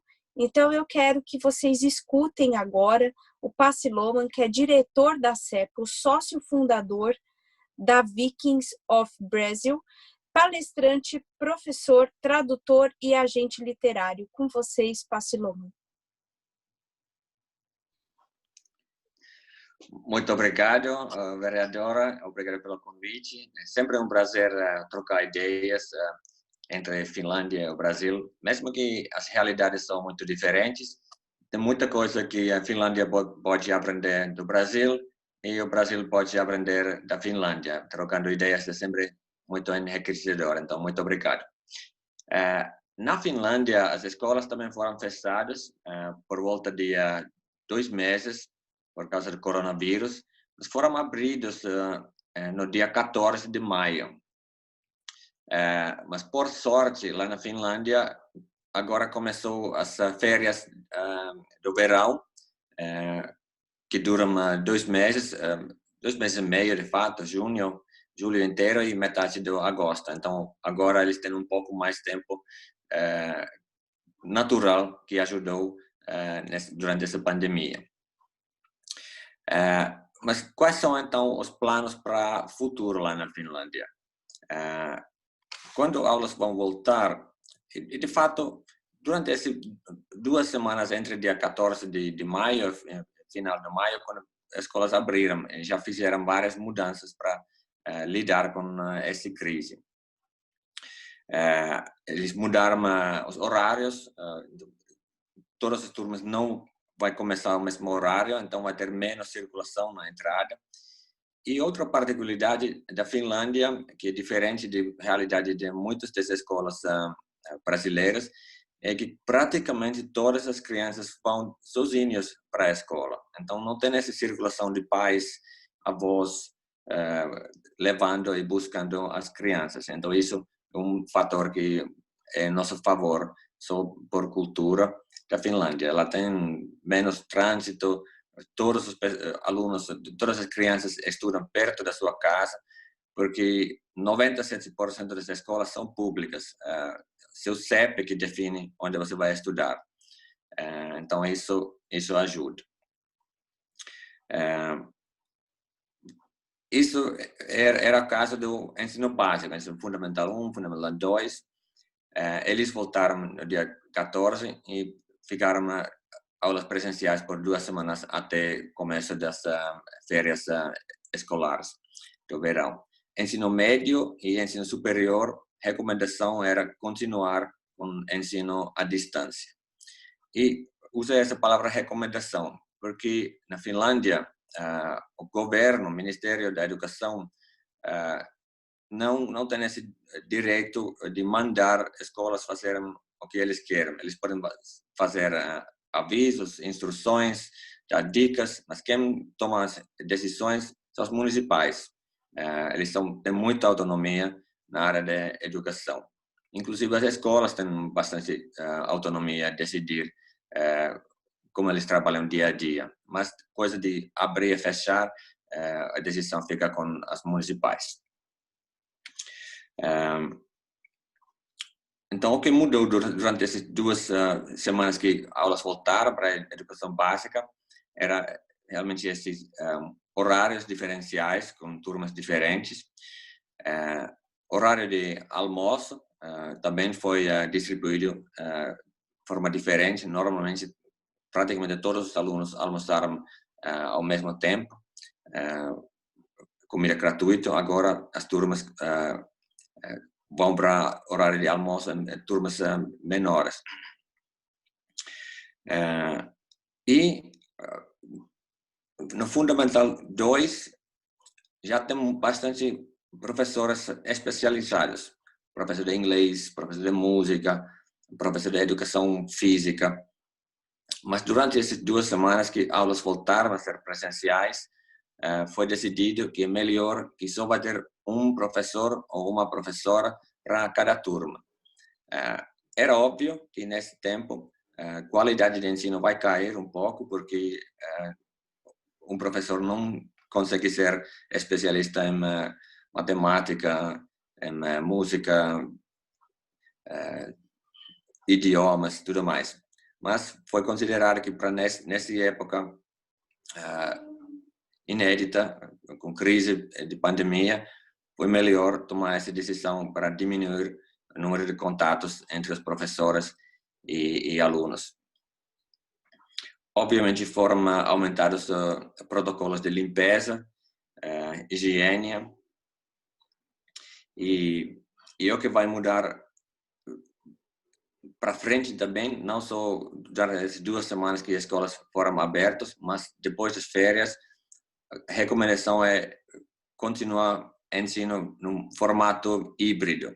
Vai ter aulas presenciais, mas como todos os professores já aprenderam a usar várias ferramentas digitais para dar aulas remotas, esse uso vai continuar ser parte do dia a dia das escolas. Então, parte das aulas serão depois das férias presenciais, mas uma parte continuará a ser remota. Essas escolas podem escolher suas próprias ferramentas. O governo não manda que tem que usar Google, tem que usar Microsoft. Escolas que escolhem quais ferramentas eles preferem usar.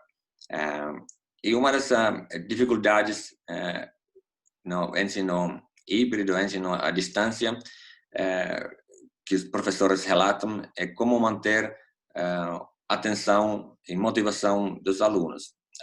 Aqui na casa também eu tenho uma filha de 10 anos que adora ir para a escola, adora estudar, adora seus colegas, seus professores, mas durante essa pandemia, quando ela ficou em casa, um dia eu perguntei dela, você precisa de ajuda nos estudos? E ela me disse, papai, eu não preciso de ajuda, preciso de motivação. Porque realmente é totalmente coisa diferente estudar em casa. Mas os professores lá na Finlândia estão estudando todas essas ferramentas como Zoom, Microsoft Teams, Google Meet, para ter aulas lives e combinar essas com outras ferramentas, como, por exemplo, a plataforma de gamificação CEPO, que eu represento aqui no Brasil, que permite maior grau de engajamento. Isso vai dar razão para alunos estudarem. Eles vão ganhando pontos, ganhando badges, competindo um contra outro. Eles podem interagir com o mundo real, tirar uma foto como sua resposta, gravar um vídeo. Então, realmente tem que usar bastante criatividade. Então, o tempo está acabando, mas acho que isso é a maior coisa que está acontecendo lá na Finlândia. Escolas foram fechadas, abriram no dia 14, e recomendação, mesmo quando aulas voltam depois das férias, continuar formato híbrido, com algumas aulas presenciais, mas continuar usando ensino à distância com ferramentas digitais, para diminuir o número de alunos entrando e saindo da escola ao mesmo tempo. Acho que já vou deixar a vereadora fazer as conclusões, porque o tempo está realmente acabando. Então, muito obrigado pela oportunidade de trocar ideias.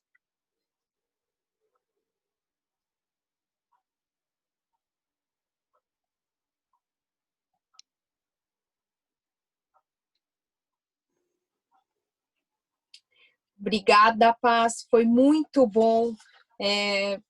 A gente, enfim, foi muito feliz em ter a oportunidade de ouvi-lo nessa conclusão.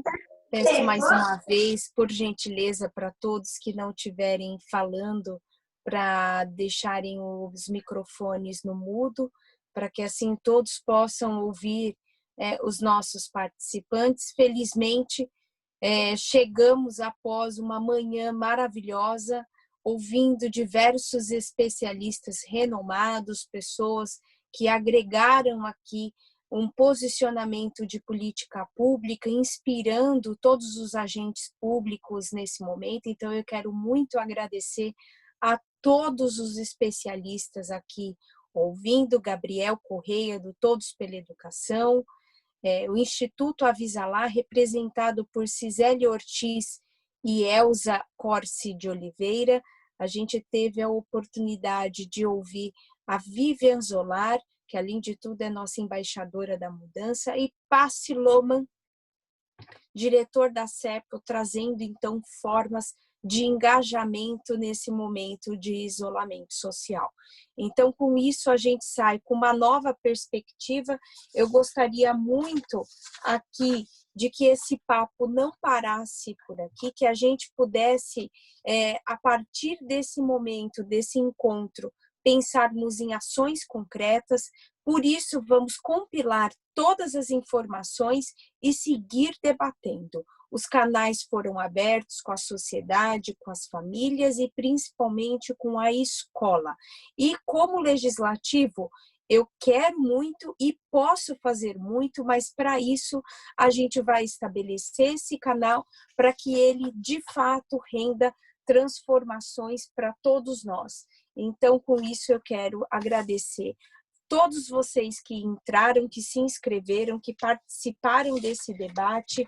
Afinal de contas, sem vocês esse evento não teria ganhado a relevância e a repercussão que teve.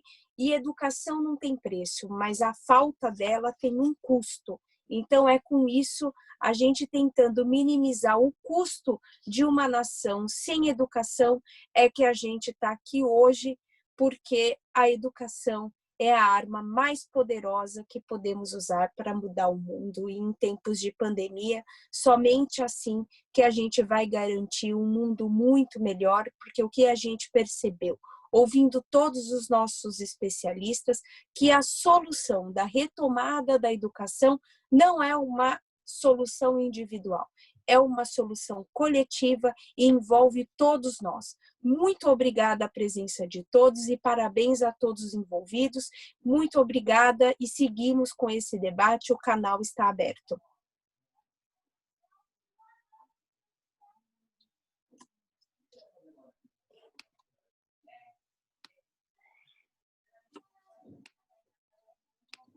Até a próxima, pessoal!